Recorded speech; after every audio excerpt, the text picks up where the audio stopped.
welcome to another edition of Epi TV. I'm Brent Crawford here on what can only be said as another superb day at Kerry. Once again, I'm joined by Mitch Roach from the Nominations and Racing Department here at EPI. And Mitch, let's firstly start on Saturday, the Rosehill Guineas, Order of the Sun, trained by Gai Waterhouse. It's a step up in class, but his run last start was okay. Yeah, he ran up in grade last start in open class Group 1 against older horses and only finished 4.5 lengths behind the winner, who was Boban and It's a Done Deal, so quite quality animals really, so he should measure up in a own age group. Yeah, he certainly should. He's drawn barrier 5 of 17 with Tom Berry to ride, so he should get a lovely run from the gate. Yeah, he should get given every favour. He's a typical Gay sort of horse. He'll roll forward, should find a nice position and hopefully can finish it off nicely. In international news, Mitch, Moment in Time heads the Dubai Gold Cup on Saturday night. That's right, Brent. She's running in the Gold Cup, as you say, over 3,200 metres. She's trained by David Simcock, and Jim Crowley will ride from barrier 5, so she should be able to find a handy position and get a nice run in transit and hopefully hit the line strongly. Of course, the major day on Saturday again heads to Rosehill, where the $1 million George Ryder Stakes over 1,500 metres is run. There's been a lot of rain in Sydney. Currently the track is rated a slow 7. Mitch, your tip for the race? Red Tracer, Brent, if you look at the forecast, it's for rain all week and she's an absolute out and out swimmer. She's a dual Group 1 winner.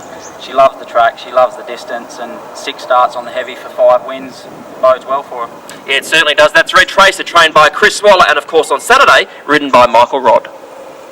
Last November, Phil Marshall and David O'Callaghan from our bloodstock department headed over to England, where they bought mares in foal from both Deauville and Tattersalls.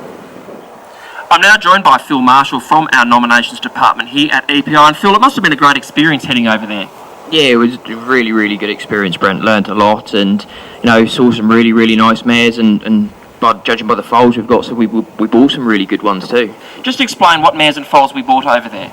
Yeah, we tried to go to the commercial aspect, like we bought a stakes-winning mare in foal to Galileo, we bought a couple of mares in foal to Fastnet Rock as he shuttled over there as well, so we mainly looked at mares in foal to the commercial size. It's just another angle for EPI that sort of covers the whole breeding industry, doesn't it? Yeah, certainly, and the sales up in the Northern Hemisphere have been terrific over the last few years.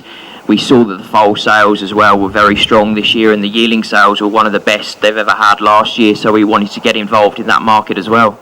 Just Phil, the mating plans for these mares for this year? Yes, Brent, well most of them are foaled now. We've had 8 foals, and amongst the best of them we have Festoso, who had a fantastic Galileo filly. She's going to be going to Teofilo this year to recreate that cross.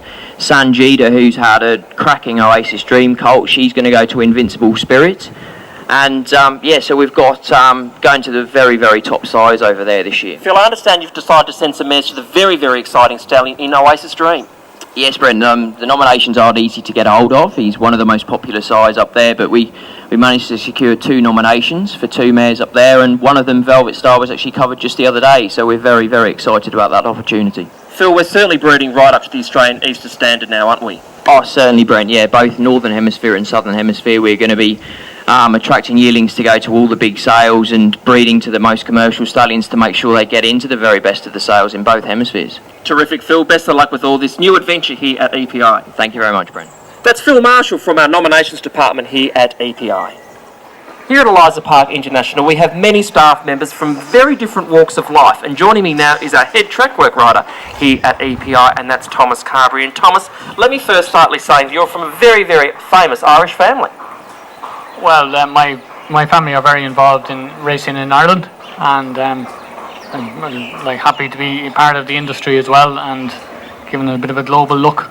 Starting off, Thomas, let me just firstly say that I understand that your father, Tommy Carberry, won the Grand National back in 1975, beating a very famous horse that we know here in Red Rum. That's true. Lascargo was trained with my grandfather, Dan Moore, and yeah, he was very successfully to beat Red Rum in that race. So it was really a family affair with your grandfather training the horse and also your father riding the horse. And were you at the races on that day? No, I was 3 years old, so I didn't really get there at that stage. And your brothers and sister, I understand they're pretty heavily involved in the racing industry too in Ireland? Yeah, Paul is who rode Bobby Joe to win the English Grand National for my father in '99. He's quite a accomplished rider in Ireland, and my sister Nina is a very good amateur rider in Ireland as well. My brother Philip is based in France, and he's quite a good jump rider out there too. So it's a real dynasty of a real family affair over in Ireland that do a very good job. Oh yeah, they're very much enjoying it, and they're making it a good job. Yeah. So since the move from Ireland, Thomas, how long have you been here so far? I've been here for 1 year and 8 months, since August 2 years ago. Your main part of the job here, of course, Thomas, is riding track work and getting a feel of the babies that come from yearling sales. Just tell us how you try and teach a horse, from the start. Ah, yeah, so it's a sort of a job that you like to introduce the horses gradually to what their career will be. So you don't try to rush them too hard. You just let them get used to the stable life, the race yard routine, and then getting them out onto the track after a couple of weeks. Getting their saddled and rider on them. Do you follow the jumps racing here in Australia, and is there much similarity between here and Ireland?